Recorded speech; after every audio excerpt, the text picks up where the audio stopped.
오늘의 말씀은 마가복음 7장 24절에서 30절까지입니다. 예수께서 거기에서 일어나셔서 두로 지역으로 가셨다. 그리고 어떤 집으로 들어가셨는데 아무도 그것을 모르기를 바라셨으나 숨어 계실 수가 없었다. 악한 귀신 들린 딸을 둔 여자가 곧바로 예수의 소문을 듣고 와서 그의 발 앞에 엎드렸다. 그 여자는 그리스 사람으로서 시로 페니키아 출생인데 자기 딸에게서 귀신을 쫓아내 달라고 예수께 간청하였다. 예수께서 그 여자에게 말씀하셨다. 자녀들을 먼저 배불리 먹여야 한다. 자녀들이 먹을 빵을 집어서 개들에게 던져주는 것은 옳지 않다. 그러나 그 여자가 예수께 말하였다.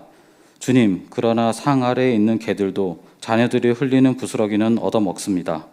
그래서 예수께서 그 여자에게 말씀하셨다. 내가 그렇게 말하니 돌아가거라. 귀신이 내 딸에게서 나갔다.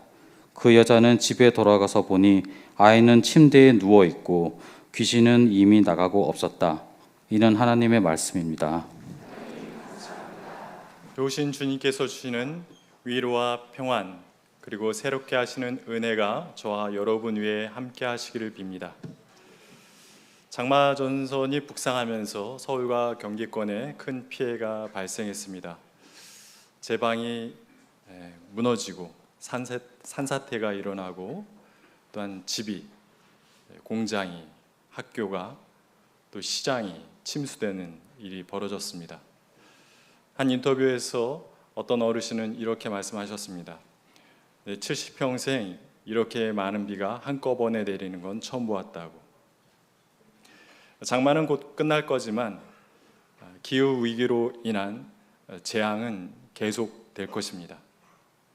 그래서 어떤 재앙이 언제 어떤 모습으로 찾아올지 아무도 예상할 수가 없습니다. 우리는 더 많은 대비를 하면서 살아야 할 것입니다. 그런데 그와 더불어서 잊지 말아야 할 것이 있습니다. 이 기후재앙은 바로 우리 인간들이 그릇되게 살았기 때문에 찾아온 것이라는 것, 그걸 아프게 인식하면서 자연을 이용의 대상으로만 보지 말고 귀히 여기고 돌보는 청지기로 살아가길 다짐해야 할 것입니다. 지난 17일은 제헌절이었습니다. 1948년 7월 17일 대한민국의 헌법이 제정 공포된 것을 기념하는 날이었습니다. 헌법은 국가 체제의 근간을 이루는 법입니다. 정권이 바뀔 때마다 조금씩 조항이 바뀌긴 했습니다만 헌법에 있는 중요한 그 가치적 조항들을 소개해드리면 이런 것들입니다. 3.1운동 정신, 4.19 혁명 정신, 그리고 민주화 자유, 평화 통일, 정의, 인도주의, 동포의 폐습과 불의 타파, 자율과 조화, 기회 균등, 자유와 권리, 책임과 임무 완수, 국민 생활의 균등한 향상, 세계 평화와 인류 공영. 다 좋은 가치들이죠. 이러한 것들이 우리나라 법의 정신을 이룹니다.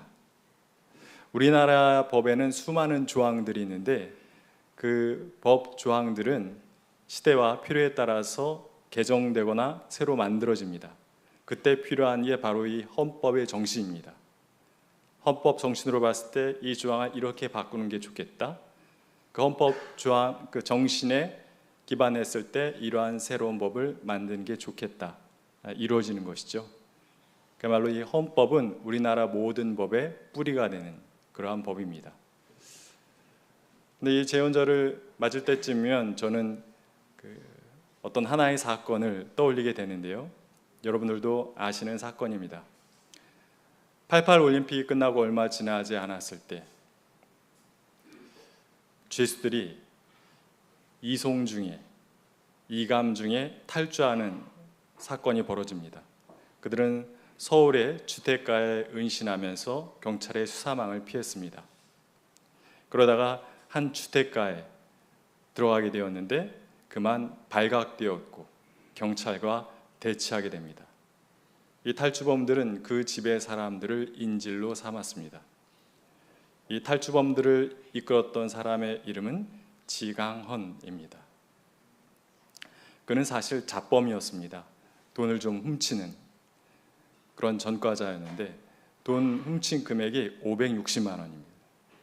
그런데 그가 받은 형량은 징역 7년, 보호감호 10년, 17년형을 받았습니다. 그가 지은 죄에 비해서 좀 형량이 크다는 느낌이 들지요. 근데 그 시대는 그러한 시대였던 것이죠. 수감 중에 뉴스를 듣게 되었습니다. 대통령의 동생이 700억을 횡령했습니다. 근데 그 사람에게 내려진 형량은 징역 7년이었습니다. 뭔가 형평에 맞지 않습니다. 그래서 제가 계산을 해봤어요. 지가원이 훔친 돈에 비해서 그 대통령의 동생이 횡령한 금액은 12,500배입니다. 근데 형량은 오히려 그 대통령의 동생이 지가원의 절반도 안 되는 것이죠. 억울했습니다. 정말 죽을 만큼 억울했습니다. 그래서 그 억울함을 알리고자 감옥을 나왔고 탈주를 벌였던 것이죠. 인질이었지만 그 탈주범들의 이야기를 들으면서 그들의 아픔에 공감하게 된 그 집에 사는 사람들은 탈주범들을 계속 설득했습니다. 큰일 난다 이러다가 자수해라. 근데 탈주범들은 그 청을 거절했습니다. 그걸 받아들일 수가 없어요. 그 몇백만 원 훔친 것으로 17년형을 받았기 때문에 이 탈주라고 하는 것은 더 중대한 형량을 받게 되거든요. 그럼 죽을 때까지 감옥에 있게 되는 거예요. 그럴 수는 없노라고. 지가원은 창밖에 대고 이렇게 외쳤습니다. 돈 없고 백 없으면 못 사는 게 이 사회다. 내가 대한민국의 비리를 밝히고 죽겠다. 무전유죄, 유전무죄가 대한민국의 법이다.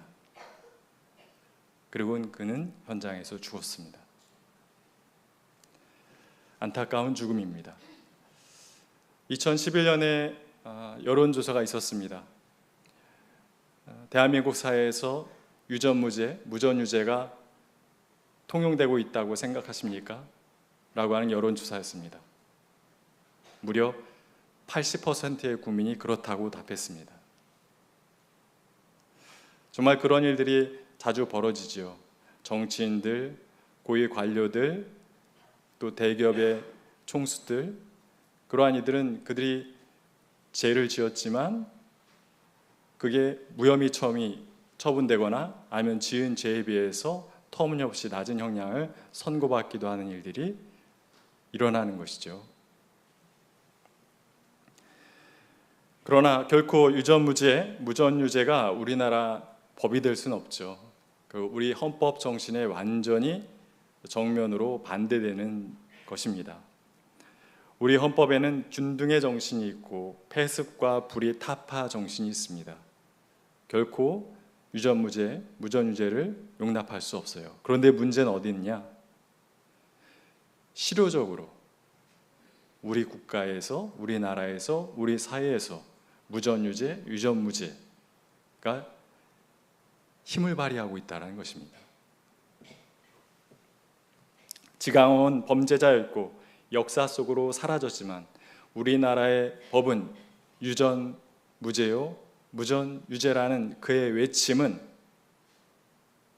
헌법적 가치가 그저 법전에만 존재하는 거 아니냐는 외침으로, 또 헌법적 가치가 사람들의 일상에서 작동하는 것 아니냐는 질문으로 계속해서 남아 있습니다. 오늘은 예수님께서 두로 지방에 가셨을 때 일을 함께 나눠 볼까 합니다. 두로 지역은 오늘날의 레바논 지역을 말합니다. 그곳은 율법으로 보자면 부정한 땅이요, 그곳에 사는 사람들은 부정한 사람들이었습니다. 예수님이 그곳에 가신 이유는 딱히 드러나질 않는데 성경에 이런 구절이 나옵니다. 그것이 알려지기를 예수님이 원치 않으셨다. 뭔가 조용히 쉬고 싶으셨던 것이 아닌가 싶습니다. 그런데 예수님은 빛이셨기 때문에, 감출 수 없는 빛이었기 때문에 사람들은 그 빛을 보고 찾아 나왔습니다. 찾아 나온 사람 중에는 시로 페니키아 출신의 여인도 있었어요. 그 여인은 예수님 발치에 엎드려 이렇게 간청합니다. 예수님, 귀신 들린 저의 딸을 고쳐주십시오.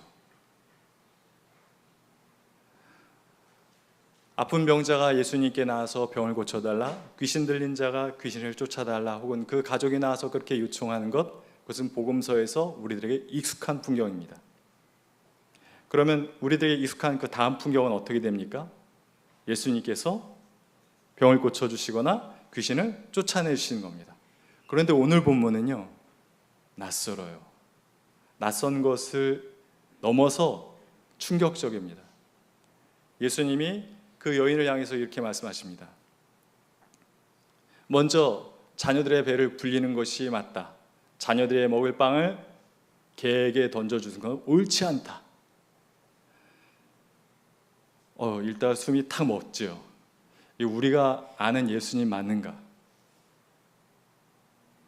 예수님이 그 순간 너무 피곤하고 힘드셨으면 이렇게 이야기하셨으면 돼요. 오늘은 내가 너무 컨디션이 안 좋으니까 집에 갔다가 내일 다시 오십시오. 근데 그렇게 얘기하지 않으셨어요. 너무나도 냉정하고 냉혹하게 예수님 말씀하셨습니다. 막힌 담을 허무시고 나눠진 것을 하나 되게 하시는 예수님인데, 예수님이 그 여인과 당신 사이에 인종이라는 장벽을 높게 세우셨고, 예수님이 그 여인과 당신 사이에 혐오와 차별이라고 하는 선을 쭉 그으신 겁니다. 이 장면에 예수님은 하나님의 아들도 아니고 메시아도 아니고 그저 유대인인, 이방인에 대해서 혐오감이 가득한 유대인 중에 한 명 같아 보일 뿐입니다. 예수님의 그러한 모습을 보면서 제자들 중엔 이런 생각을 한 사람도 있을 겁니다. 예수님도 이방인에 대한 태도는 우리랑 크게 다르지 않네.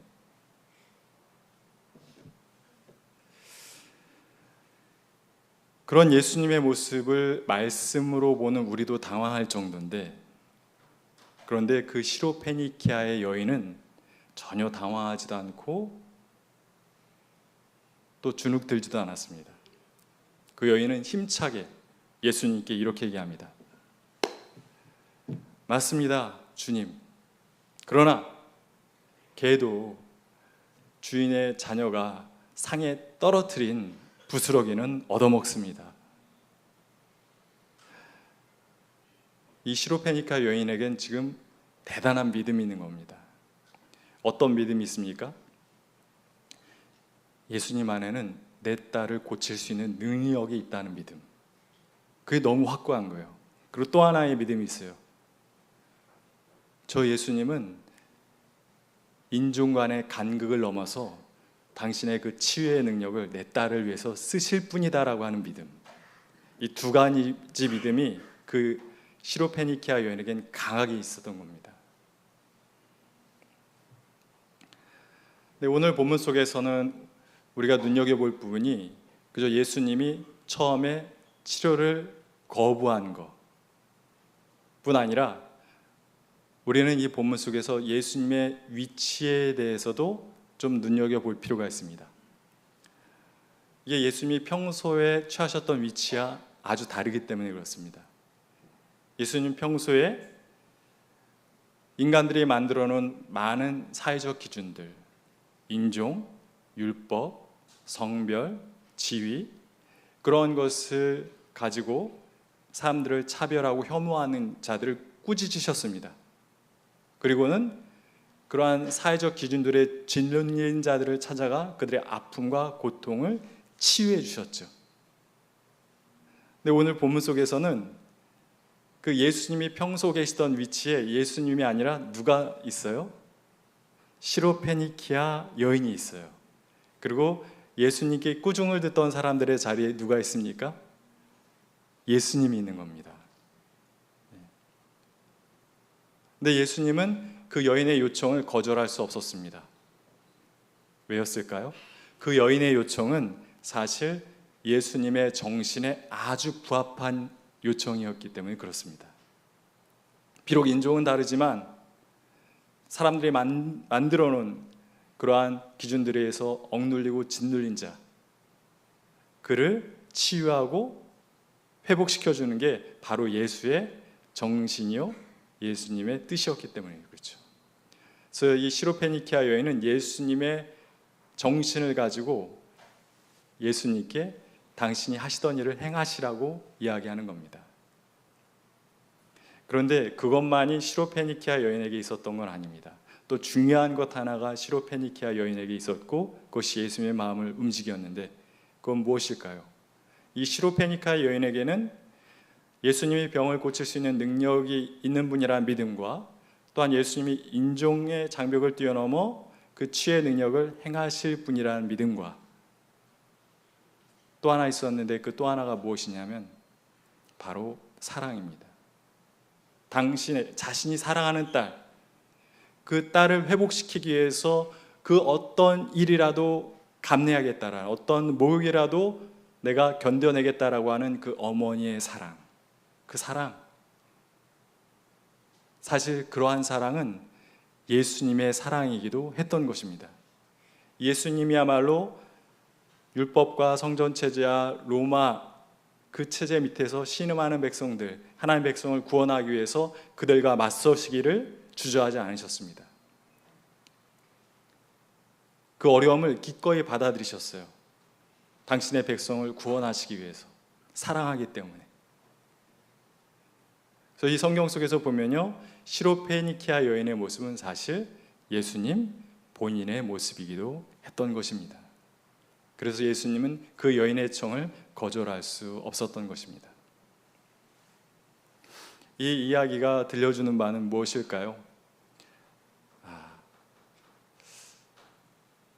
예수님도 이방인을 하나의 온전한 인간으로 대하시기는 우리 유대인과 마찬가지로 어려웠다 였을까요? 그게 아닙니다.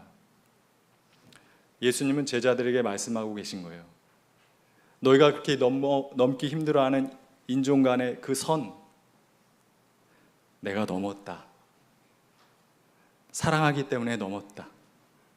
그러니 너희도 그 선을 넘으라는 거예요.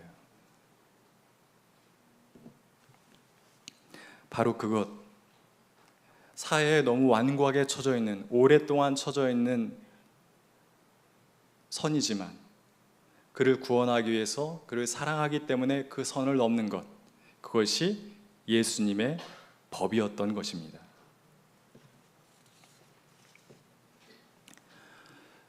초대교회사를 살펴보면 초대교회가 어려움을 겪을 때마다 이 예수님의 법을 통해서 해법을 찾아 나갔습니다.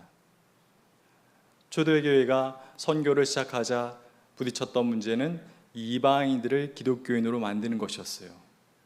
그들에게 세례를 줄 수 있느냐, 그들에게 우리에게처럼 성령이 내릴 수 있느냐를 가지고 유대인들은 논쟁했습니다. 그때 베드로를 통해서 하나님은 그렇게 말씀하시죠.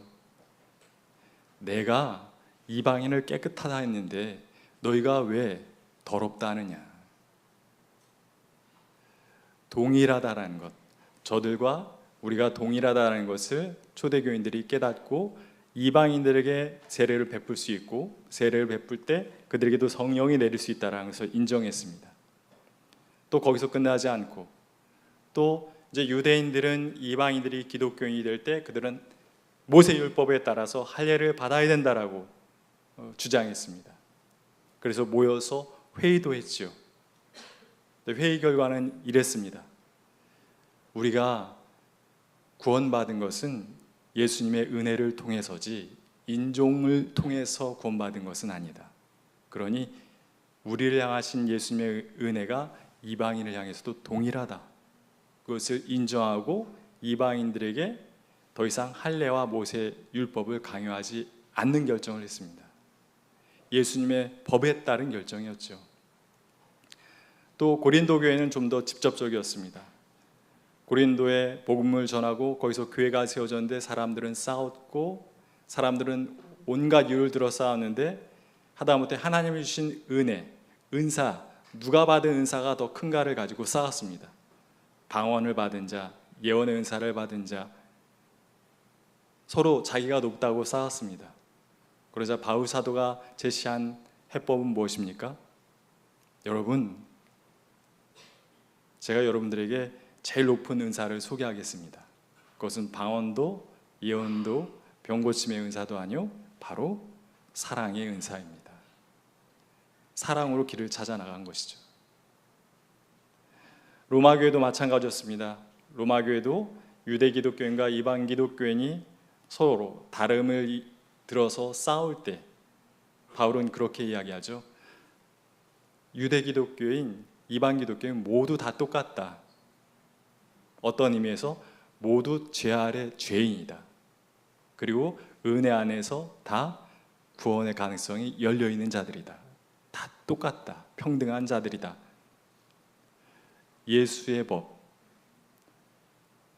그 당시 시대의 법이 아니라, 시대의 기준이 아니라 예수의 법을 가지고 그 선들을 뛰어넘었던 것입니다. 그런데 과연 그 사람들을 차별하고 짓누르는 그러한 많은 억압의 선들이 이제는 사라진 것인가요? 우리 교회는 그러한 선들이 없습니까? 미국의 신학자 랭던 길키가 쓴 산둥 수용소라고 하는 책이 있습니다. 배경은 2차 세계대전 당시의 중국인데요. 그때 일본이 중국을 침략해서 많은 영토를 차지했죠. 그래서 산둥에 일본군이 수용소를 하나 만들었는데 거기다가 중국에 있는 외국 사람들 2,000명을 수용했던 것입니다. 아주 다양한 사람들을 수용했어요. 상인, 기업인, 교수, 온갖 직업의 사람들을 모아놨습니다. 남자, 여자, 어른, 아이, 그들은 열악한 상황에서 수용소 생활을 해야만 됐던 것이죠. 근데 그 책에서 여러 아주 인상적인 문장들이 많았는데 제 눈에 가장 인상적으로 들어온 대목은 그 수용소 안에 들어와 있었던 카톨릭 성직자들과 기독교 선교사들을 이 랭던 길키가 비교한 장면입니다. 카톨릭 성직자들, 신부, 수녀, 수도자들은 공동체 생활에 익숙해서였는지 수용소 생활을 아주 누구보다도 잘했습니다. 쾌활하게. 그리고 솔선수범했습니다. 어렵고 위험한 일이면 먼저 나섰습니다. 그리고 수용소에 들어와 있는 많은 사람들, 그 중에는 사실 사회법으로 봤을 때 되게 부도덕한 그런 사람들도 있었는데 그러한 사람들도 다 끌어안는 관대함을 보였습니다. 그리고 물론 청렴했지요.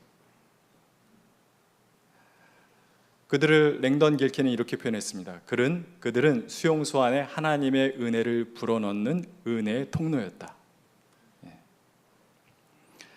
개신교 선교사들에 대해서는 어떤 이야기를 썼을까요? 예상하시겠습니다만 좋은 평은 아니었습니다. 이렇게 얘기합니다. 그들은 성경 속에 나온 바리새인들과 같았다. 그들은 자기와 생각을 같이 하는 사람들하고만 어울리려고 했다. 수용소 사람들하고 전혀 섞이지를 않았다. 그들은 세상을 혐오했고 세상의 죄가 자기들을 오염시킬까 봐를 염려하는 것처럼 보였다. 그리고 구원물품이 나왔을 땐 그들은 몹시 인색하게도 그것을 다른 이들과 잘 나누지 않았다.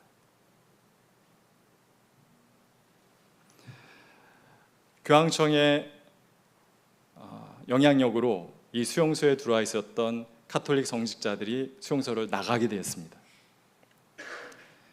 같이 수용소에 있었던 사람들이 그 수용소를 나가는 카톨릭 성직자들을 보면서 이렇게 말했습니다. 하나님, 저들을 여기 남기시고 개신교 선교사들을 데려가셔야죠. 이게 웃기지만 웃으면 안 되는 얘기죠. 네.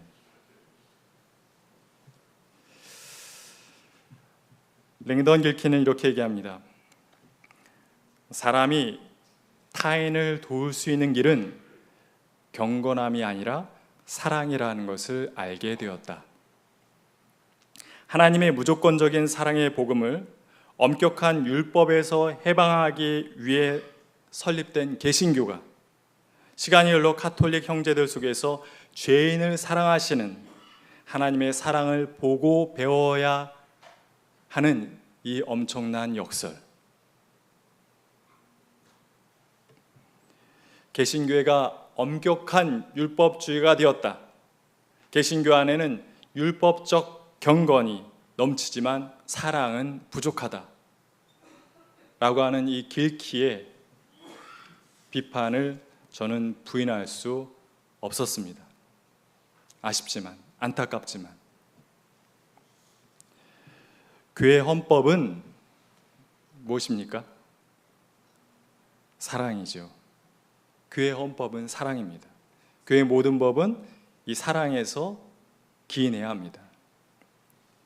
그런데 그 사랑이라고 하는 것이 혹시 성경 속에만 존재하는 것 아닙니까?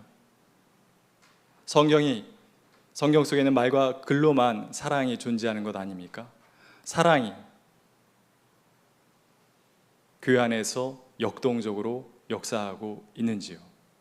우리는 솔직히 돌아봐야 합니다. 우리 교회뿐 아니라 이 세계의 교회들이 돌아봐야 합니다. 생각해 보았습니다. 비기독교인들을 대상으로 교회에 하나님의 사랑이 있다고 생각하십니까? 라는 설문을 한다면 과연 몇 %나 예라고 대답을 할까요? 추측하고 싶지 않습니다.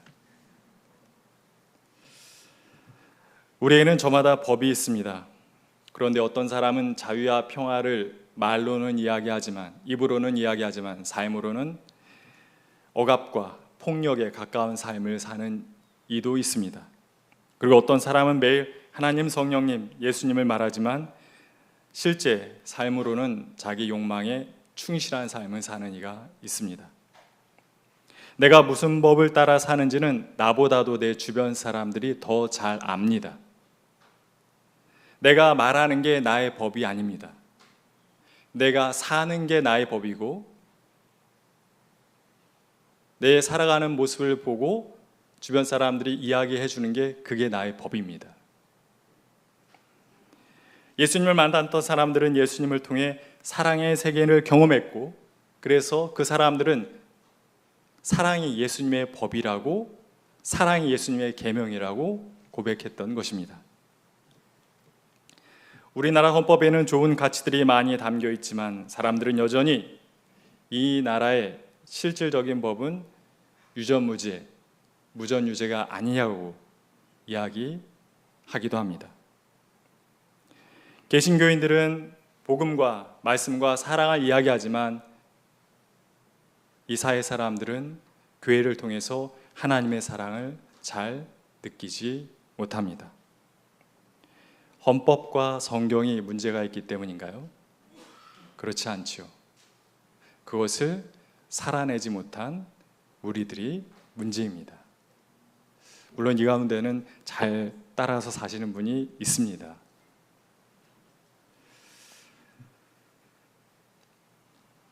믿는 자들의 헌법은 사랑입니다. 말뿐인 법이 아니라 삶이 담긴 법이라야 진짜 법입니다. 사랑이 말뿐이 아니라 우리 삶과 믿음의 근간으로 작용하도록 살아야 합니다. 예수님은 인간이 만들어 놓은 많은 선들을 뛰어넘어 우리에게 다가와 사랑을 주셨습니다. 그 사랑이 우리를 살게 합니다. 그 사랑을 받았으니 우리도 서로를 그렇게 사랑해야 합니다. 인간이 정해놓은 선들을 기꺼이 너를 사랑하기에 뛰어넘을 수 있는 준비가 되어 있어야 하고 실제로 뛰어넘어야 합니다. 우리가 그럴 때 사람들은 우리를 보고 교회를 보고 예수님의 법, 사랑을 따라 사는 사람들이라고 부를 것입니다. 우리 모두가 주님께서 가신 사랑의 길을 모두 따라갈 수 있는 사랑의 사람들이 될 수 있길 주님의 이름으로 기원합니다. 다 함께 주신 말씀 기억하면서 거듭의 기도를 드리겠습니다. 하나님, 우리 마음 가장 중심, 가장 깊은 곳에 자리하고 있는 법이 무엇인가를 살펴봅니다. 그곳에 꽂힌 깃발은 사랑의 깃발이 아니라 나라는 깃발이었습니다. 우리는 모든 것을 나 중심으로 생각하고 판단하고 행동했습니다. 겉으로는 하나님과 말씀, 정의, 평화, 생명을 말했지만 중심에는 언제나 내가 있었습니다. 그래서였습니다. 우리 삶이 늘 결핍과 허무와 공허로 가득 찼던 것은 주님, 이제 우리 마음의 중심에 사랑이라는 깃발을 꽂겠습니다. 예수님처럼 사랑을 법으로 삼고 살겠습니다. 인간이 만들어 놓은 여러 차별을 넘어 사람들의 아픔과 고통에 가닿기 위해 노력하며 살겠습니다. 우리의 삶은 사랑한 만큼만 영원한 의미를 지닐 수 있음을 잊지 않겠습니다. 사랑의 주님, 날마다 우리에게 사랑의 길을 걸어갈 수 있는 용기를 허락해 주십시오. 예수님의 이름으로 기도드립니다. 아멘.